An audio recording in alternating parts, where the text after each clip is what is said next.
We all want a business like Netflix or Amazon Prime. Businesses where once a customer engages with them, it becomes automatic and a part of their lifestyle from then on. But how do you build that forever transaction? I'm Robbie Kelman-Baxter, and I have been studying subscription and membership models for nearly 20 years. In this podcast, my guests and I share the secrets and strategies of the membership economy. Join us for Subscription Stories, true tales from the trenches. Launching something new is always tricky. It can be especially challenging to be entrepreneurial inside a global brand like Nike. You want to align with the broader goals of the organization while also staying nimble and creative. When you're introducing subscription models into a transactionally oriented organization, the stakes are even higher. Dave Cobban spent over 12 years at Nike, many working with the innovation team. A few years ago, as a result of his work as part of a team looking at driving exponential growth at Nike, Dave identified an opportunity for subscription commerce as a potential way to achieve several key objectives. He incubated and developed what has come to be known as the Nike Adventure Club, a shoe subscription for children. Today, Dave is a co-founder of Unbrkble, an organization that helps startups and scaling businesses stay close to their customers as they launch and scale their own businesses. In this interview, Dave and I talk about how to start small with your subscription offering while thinking big, incorporating sustainability into an e-commerce strategy, and best practices for defining and optimizing your own membership MVP.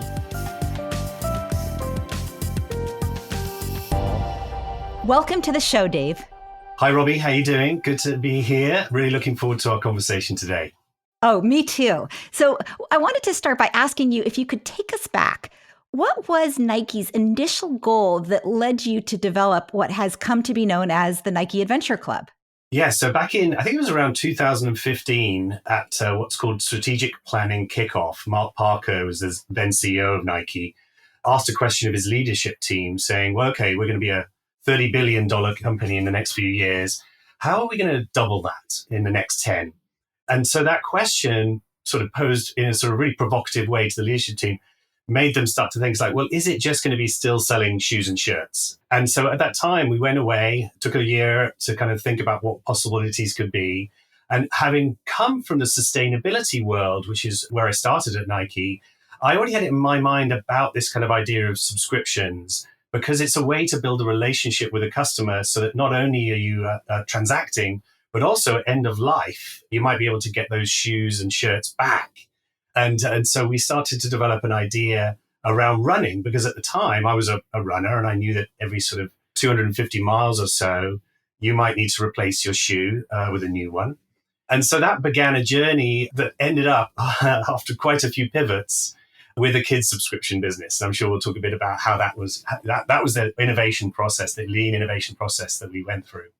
So can you talk just briefly about what sustainability meant for you and how it tied in with the innovation process around this particular tactic for doubling Nike's size?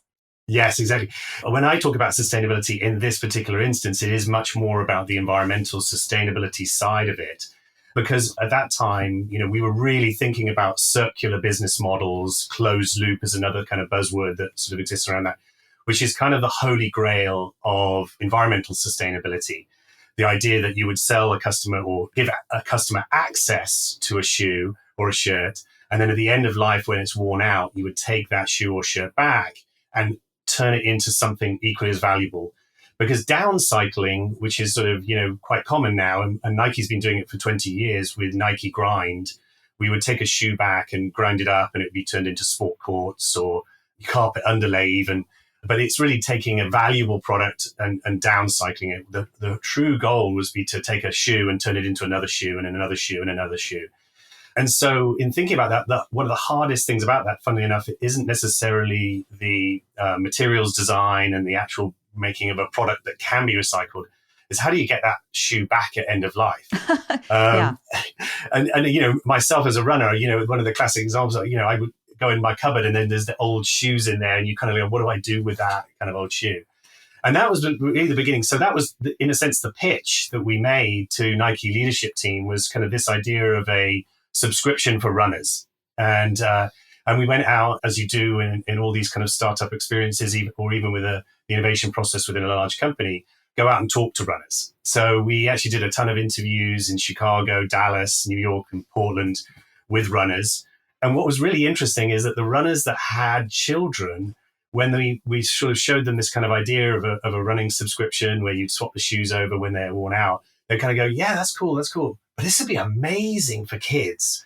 And then I realized, well, actually, that's such a common practice too, is that kids, of course, there's inevitability to the fact that they grow and then they wear out shoes, on the playground when they're sort of dragging their feet on the skateboard, etc. It's funny, a shoe really is a break for kids. And so at that point, we then pivoted from thinking about a running subscription to a kids subscription. And we launched it originally. We sort of, this is back in 2016. We put together a website called Kicksback. And it was very, very rough. I mean, you could only pick one shoe, which was the Roshi at the time. And it had 6 colors, but really one shoe. But we got 50 customers who came in and they paid $20 a month for 3 months. And it showed that there was a demand for this. And the thing that used to really tell me that this was working is the ad we used to show on Google ad, very simple Google ad, was kids grow fast, wreck shoes. And it's just everybody clicked on that because it's a truth. It doesn't matter how much you try to restrict your kids from jumping in that puddle or running in the mud, but they do it. So that was how it began. There's so many places I want to take this, and I I need to stay focused. You got the green light to look at this subscription model as one of the many different tactics for exponential growth over the next period of time. And your first hypothesis was running shoes. Serious runners need to replace their shoes every X miles, and you could make that easier for them. And you got the feedback from those runners that said, yeah, that's interesting. But what's really interesting is my kids who both beat on the shoes and also outgrow them. So there's actually 2 reasons that they need shoes rather than just the, I beat on the shoes with my running. And so you decided to pivot. I think one of the challenges that a lot of entrepreneurs face is, when do you decide that it's time to pivot? Did you define in advance, we're going to look for this milestone or this feedback, otherwise we're going to go back to the drawing board? Or did you just in the moment say, guys, it feels like there's a groundswell for kids' shoes, we've got to pivot? It's actually probably maybe useful to describe what was going on behind the scenes as far as Nike's structurally, what we were making it possible to do this. So one of the, Mark having challenged his leadership team around, okay, let's look for new innovations that aren't necessarily product innovations, because obviously Nike's amazing at product innovations, new shoes, new shirts, etc., new technologies. So this was really thinking in terms of business model innovation. And so we created an incubator. It was now called Valiant Labs. And really that was about testing, using the lean innovation methodology to test whether these things could fly. And so there were some really interesting principles that we had early on. And I was the first entrepreneur in residence to join this kind of new unit, was part of our advanced innovation. And we were guided by, following very much, what it would be if you were at Techstars or whatever, except the VCs were internal. They were Nike leadership team, they effectively were the VC. So 5 of the executive leadership team sat every 90 days and we would present to them, here's what we've learned in the last 90 days, and here's what we intend to learn in the next 90 days. And then slowly over time, we were increasing the investment by when we were reducing the risk. So de-risking any business model innovation for Nike. And once you had that process embedded, then the Nike leadership team felt very confident in trusting the entrepreneurs to come and say, hey, I've just spoken to 100 runners. Those that were parents says we should pivot to having a kids program. I'd like to pursue that. And they would then say yes. So it wasn't me on my own, kind of in isolation, sort of running around making these pivots. It was very much a team game within the organization. What's so interesting to me is that the team that you were presenting to, they were almost serving as a board, like what a startup would have as a board, as the investors, but they were actually Nike executives. So they weren't just thinking, is this going to make money on its own? But also somewhere in there was, does this make sense for the bigger organization? But they kept you really off to the side.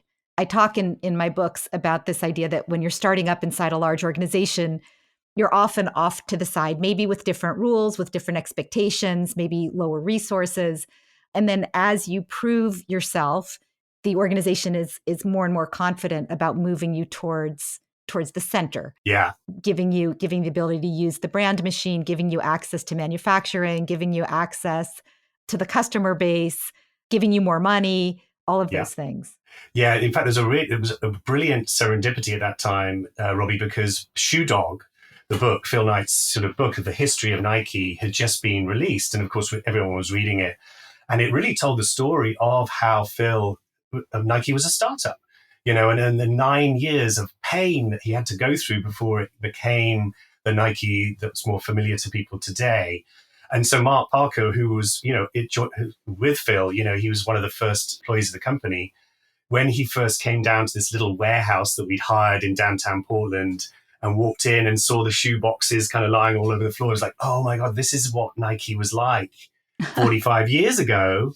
And you're essentially building another Nike. And that principle that we could be off the grid, as it were, it really became a model for the whole of the incubator. So, all the different startups that have come through this process, they often referred to, Easy Kicks and what became Nike Venture as the snowplow, because we were sort of trying out these process models, giving it a go and making a ton of mistakes and then sharing that failure. Because we always used to say the only true failure is not sharing and making the same mistake twice. So what we were trying to do was make all the first mistakes, and then the other startups coming through wouldn't have to. Making the first mistakes with much lower stakes, right? Because you were Easy Kicks. I mean, so keep sharing the story. So you decided to go from running shoes for adults to children's shoes. You tried the Kicks back to see if there was any interest, and then I guess that evolved into Easy Kicks, which I actually featured in the Forever Transaction as a really interesting example of launching and then moving to the scaling phase. Can you walk me through what happened during that phase, the Easy Kicks phase? Yeah, and I think some of our listeners might be wondering, it's like, why are all these changing of names, and why weren't they using the Nike name? And so that was another core principle of what we were trying to do, was use what we call burner brands. And the two reasons is, one is we wanted clean data, because people will do things for Nike, for the swoosh, that perhaps they might not do if it was an unknown brand. And the second is we didn't want to signal to the market that this is an area we were moving into or thinking about. So it was kind of like mysterious. And actually on my LinkedIn, it sort of, I disappeared from the Nike. Funny point. When I was writing my book, I was looking for really good examples of intrapreneurship. And I was also looking for really good examples of subscription e-commerce. And I found Easy Kicks. And I thought, wow, this must be really good because this guy who used to be at Nike is running it. So I bet he has a lot of relationships over at Nike. And I chased you down. I mean, I tried to link in with you, and I tried to find a way to connect. And then when I finally connected with you, I was really surprised to learn that you actually hadn't left Nike, but you were working off in the corner in an entrepreneurial fashion. So you did a good job. And I think this is a really interesting point for people listening, especially if you're in a big organization. One of the early questions is, what should the early relationship be between the innovation and the larger organization? Because there's always a trade-off there. That's right. I mean, what our belief was, and I think that's what's worked really well, is that you start off really small and you're completely independent. You're effectively a completely separate startup. And we were using Shopify as our e-commerce system, Stripe as the payment processor, and really were totally, funded by Nike, but really operating as a small team outside of Nike. And interestingly, quite a lot of our employees within Easy Kicks were not Nike employees. They were, contracted directly, so that there was an independence, of thinking as well as kind of doing. So Kicksback, and the reason it was called Kicksback, of course, because still at that time in my mindset was this idea of sustainability. It's actually about getting shoes back. Going back. But what happened was, when we started to talk more and more with parents, is you realize that this whole hassle of shopping for kids' shoes was this enormous problem, and every parent has it, from toddler through to sort of, their teenagers and their foot size settles down. That's a universal thing. So that the size of the prize, the sort of total addressable market, is vast. and never ending, of course, because people keep having kids. So then we start to think about, well, what are we solving for here? And that realized it's about easy kicks, how to get kicks really easily, a convenience story rather than a sustainability story. I mean, we kept the sustainability element in there by allowing parents to send back shoes at the end of life, but it didn't become the main driver. And that was a really important pivot for us and a sort of, as we launched Easy Kicks. By the way, the scale of this is still hundreds of customers rather than thousands or tens of thousands. And around Christmas time, 2016, 17, I'll never forget, we were really starting to sort of reach a plateau on our growth. And I was like, hold on, there's so many parents out there, what's going on? And we did a really important exercise, which was we interviewed 10 customers who signed up. And we managed to trace 10 people who'd given us their email address but hadn't signed up and find out why not. And actually, the answer came back around trust, is that people didn't, and they used this phrase, it's too good to be true. And I was like, what do you mean it's too good to be true? Surely that's a reason to sign up. And they were like, well, I couldn't believe that this company called Easy Kicks could possibly have these brilliant Nike shoes at $20 a month.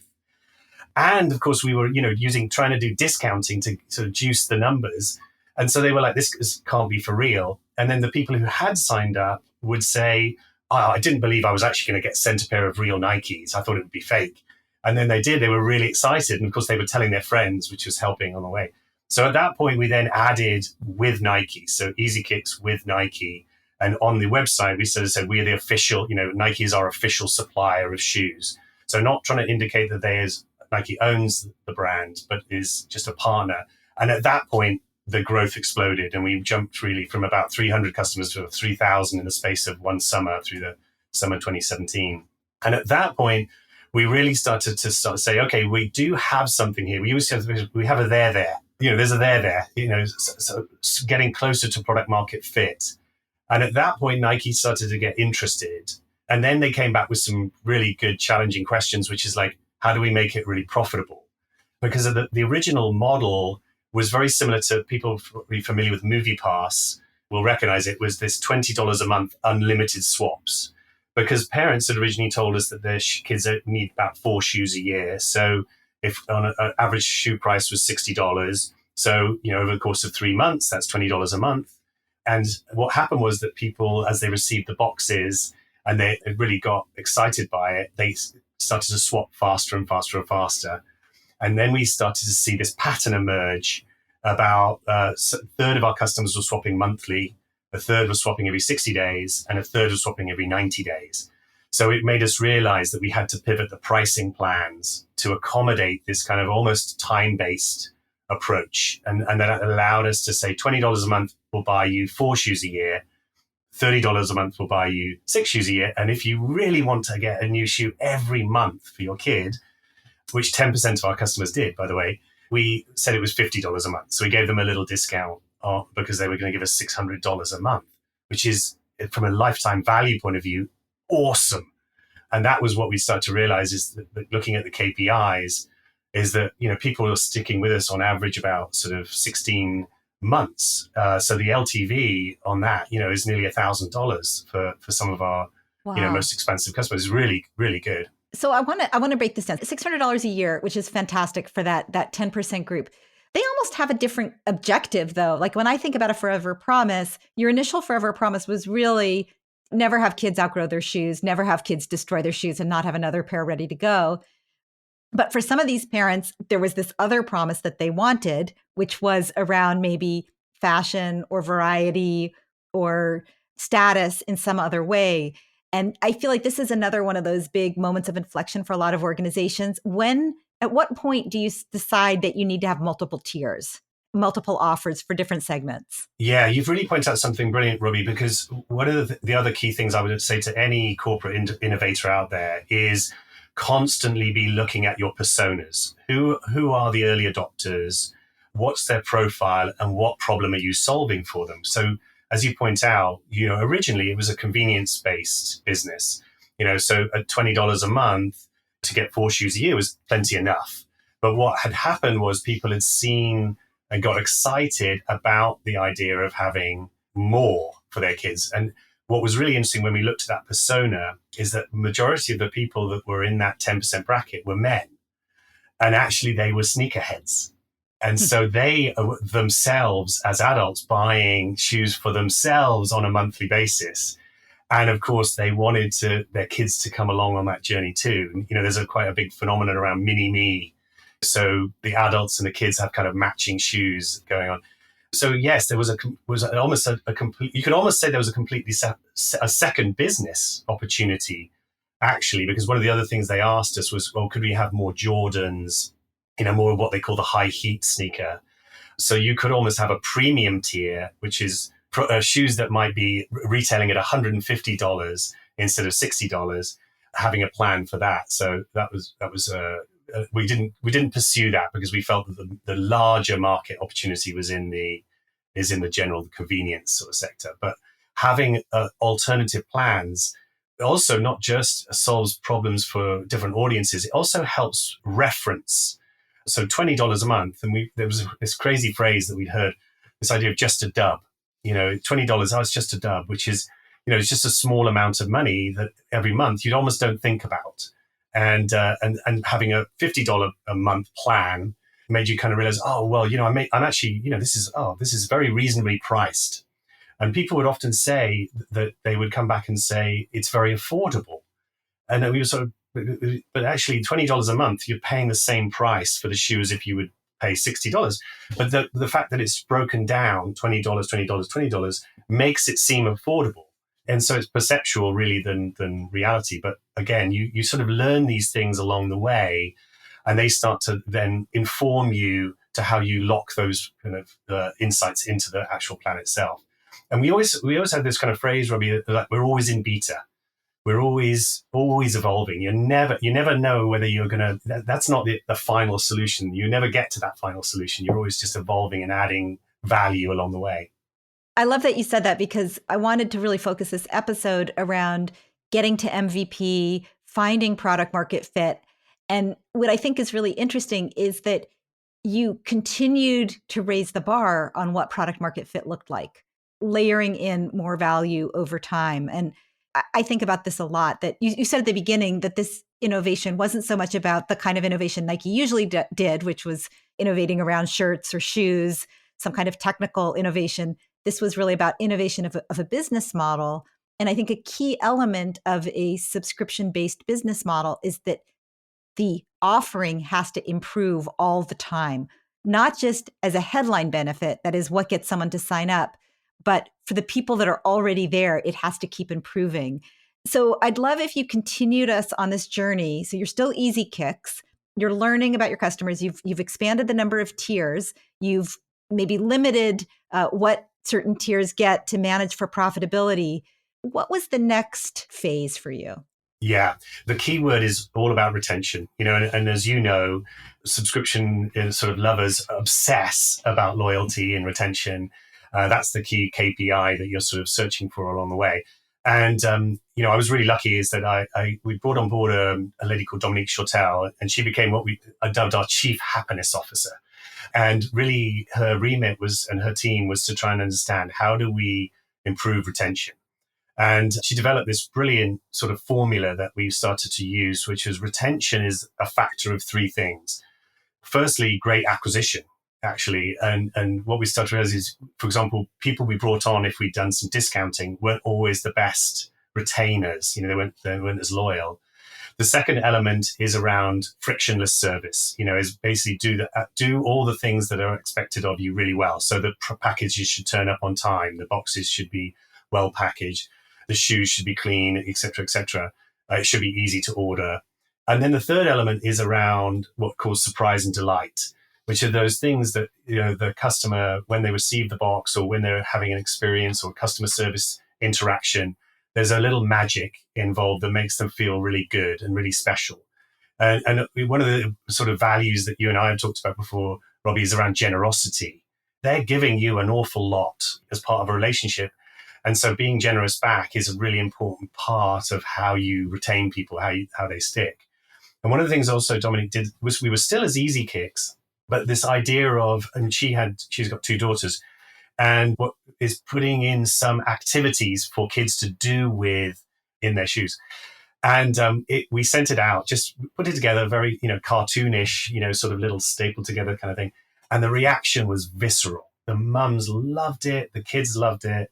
It really gave them a reason to feel like this was part of something bigger than just a sort of business service, but actually more like a club.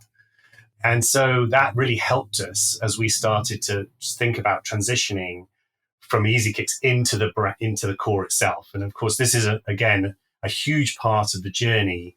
Is the moment where you go, okay, we've learned enough in our burner brand to kind of say, okay, we feel confident now that Nike effectively would acquire us or transition us into the core itself, which was then the transition from Easy Kicks to Nike Adventure Club. And that transition to Nike Adventure Club, the reason why we changed the name, because often people would sort of say, well, Easy Kicks is such a great name. Why didn't Nike Easy Kicks? And the thing was that we learned, and again, Dominique sort of helped us here, was this wonderful phrase she used to use, which is, well, we acquire the mum, but we retain the kid. Because actually it's the kid pestering mum to go, oh, I can't wait for my next box to come. And in fact, one of the videos that one of the mums sent us was, it was wonderful. There's a young boy at the door and the FedEx van was pulling up. She sent us a little handheld video. And the boy's going, the shoe man's here, the shoe man's here. So we're just so excited to get their boxes with the cool kicks in it. And then what we added was then the adventure packs. And so that helped us, give us the clue to where we wanted to take the name. It was, and a kid would have a T-shirt on that said Nike Adventure Club, but they probably wouldn't have a T-shirt on that said Nike Easy Kicks. It's not very cool for kids. So that was the reason why we did the transition of the name. What I think is really important for people to take away, there's a couple of things that Chief Happiness Officer retention formula is great. Great acquisition plus frictionless service plus surprise and delight is a great way to think about how to retain people. Also, this headline benefits versus engagement benefits, I think is so important. And it's really interesting how this came to be in your journey. The acquisition was all about how do we attract the mom? And particularly, it seems like it was around pricing, right? $20 a month seemed first too good to be true, and then seemed like a good deal and appealed to them, kind of that, kind of smoothing out the purchasing curve really appealed to the moms.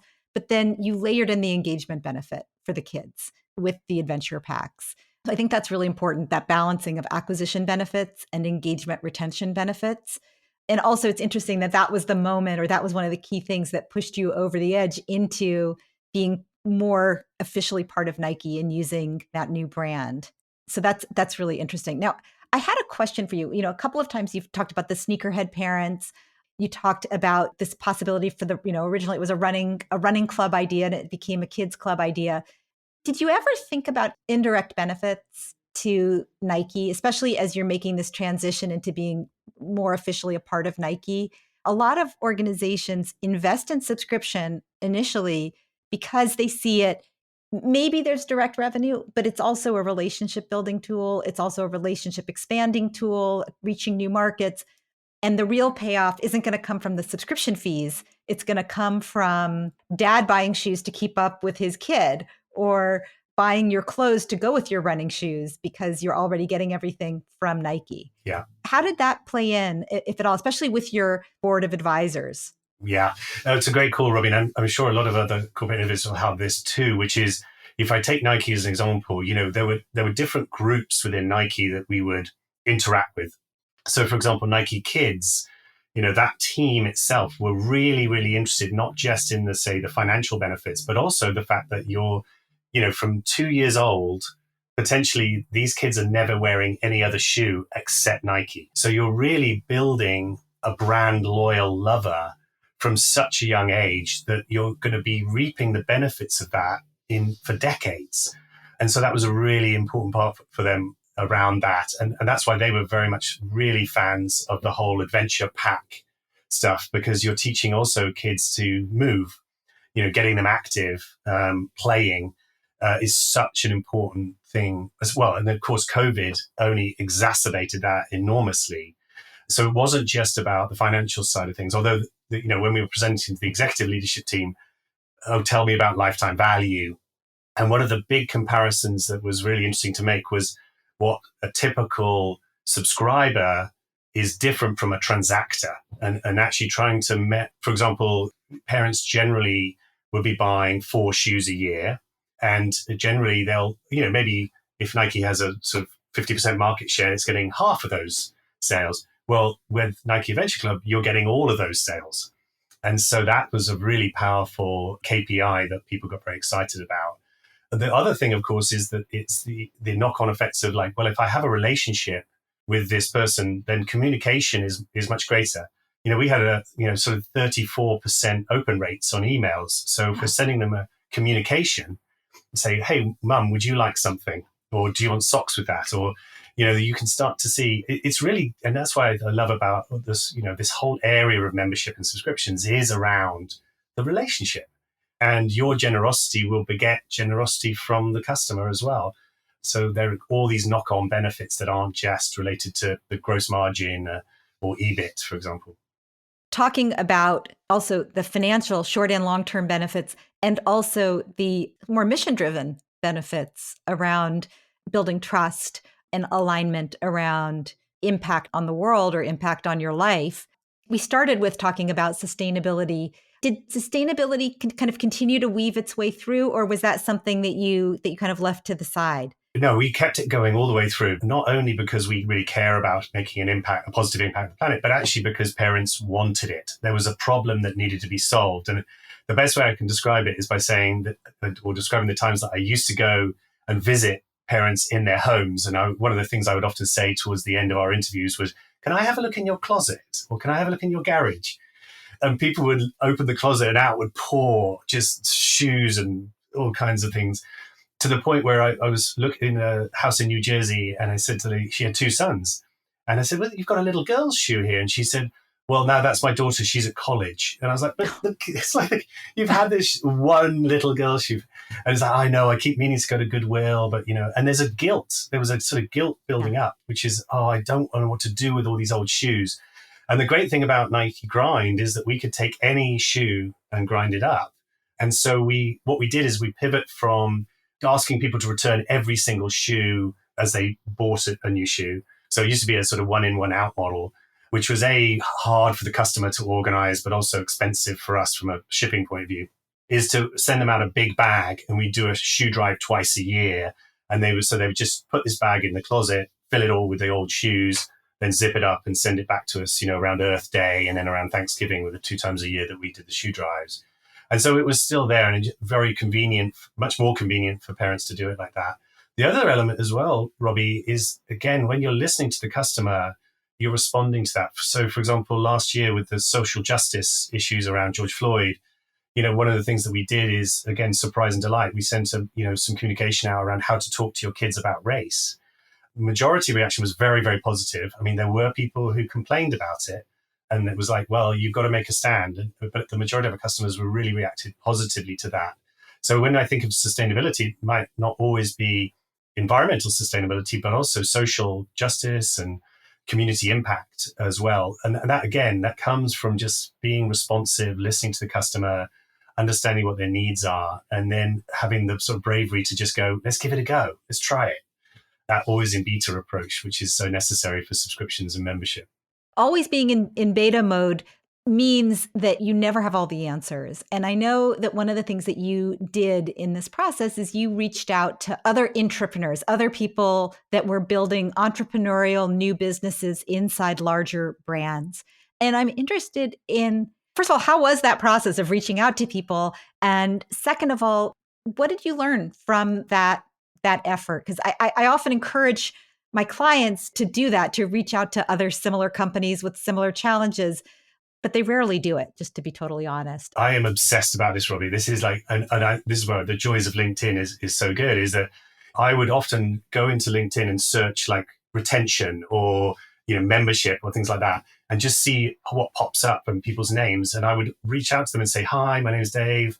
I'm trying to build this subscription business for kids. Love to talk to you. Do you have 30 minutes that we can talk? And the majority of people were really responded positively, because I think they want to talk about what they're doing too, and they want to learn from each other. And I think I probably, I tried to do 5 conversations like that every month. Oh, wow. 5 sort of 15 to 30 minute conversations. I mean, and the people were so generous. If you're listening, all my friends out there on LinkedIn, thank you, because people are so generous. And that's actually how I met Matt from Vinyl Me Please, was through one of those conversations. He gave me a ton of what's your retention numbers? What's our retention numbers? These kind of comparisons.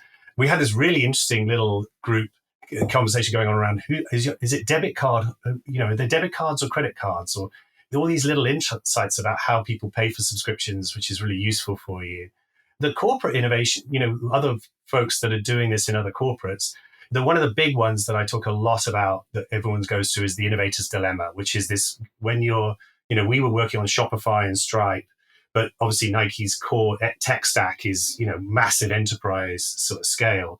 And so having to bridge that gap is a huge effort, actually, and Nike's going through a lot of tech improvements at the moment that are going to help it get ready to support the membership business models going forward.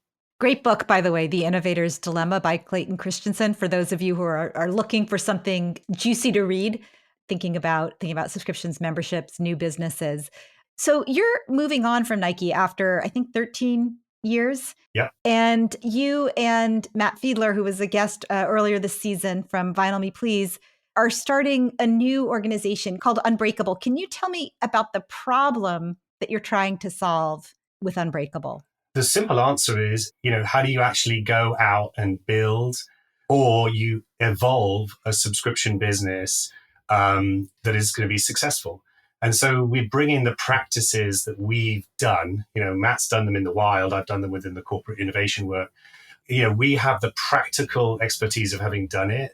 And we kind of my phrase would sort of get shit done is to help really, practitioners get shit done in their own organizations or within their startup to kind of make it work, and we use the same principles that I've just described before, which is, you might start small, you do some exploration stuff, maybe a lot of say tests, kind of talking with people about, what's the problem that needs to be solved, trying to identify what that problem is. Then you might build a rough solution, or you take what your current solution is and try some different techniques out, different options, and then validate. Ultimately, you're trying to ask questions, am I actually solving that problem? And am I doing it in a way where a customer is going to be satisfied and therefore want to be in a relationship that was going to be mutually beneficial financially for the company, let's say, and solving their problem from a customer point of view? Awesome. And what advice do you have for people in that situation who are just getting started or trying to build their business model right now and get shit done? What advice do you have for these subscription entrepreneurs, intrapreneurs, e-commerce practitioners? If you could give them one piece of advice, what would it be? One piece of advice is talk to people, talk to the customer, find out what their problem is. That has been the one thing that I've been most surprised by. Is I'll go and talk to, another corporate innovator and say, so what did the customers say? And they go, oh, we haven't done that yet. I'm like, well, that's the answer comes not from any talking to other people in your organization. It comes from talking to an end consumer. And so eventually, when you've talked to them enough and you've found a potential solution, then go test that again with the customers. Talk to your customer, I think is great Yes. wisdom. Okay, before we wrap up, this has been such a good interview. We could go on for a lot longer, I know. I wanted to do a speed round. Are you game? Yeah. First subscription you ever had? Netflix. Your favorite subscription this year? Disney Plus. Your favorite Nike shoes? Oh, Air Force Ones. First ones. Your superpower? Creativity. And a time when you felt like a member, like you really belonged? Probably Soho House, when I was one of the sort of founding members of Soho House. That was very special. Wonderful. Thank you so much, Dave, for being a guest on the show and for sharing all of your experiences and advice with our Subscription Stories audience. It was a real pleasure to have you on. Thank you, Robbie. I so enjoyed it. Thank you. That was Dave Cobban. For more about Dave and Unbrkble, go to unbrkble.com. That's unbrkble.com. And for more about Subscription Stories, as well as a transcript of my conversation with Dave, go to robbiekelmanbaxter.com/podcast. Also, if you like what you heard, please go over to Apple Podcasts or Apple iTunes and leave a review. Mention this episode if you especially enjoyed it. We read all the reviews because we want your feedback. Thank you for your support, and thanks for listening to Subscription Stories.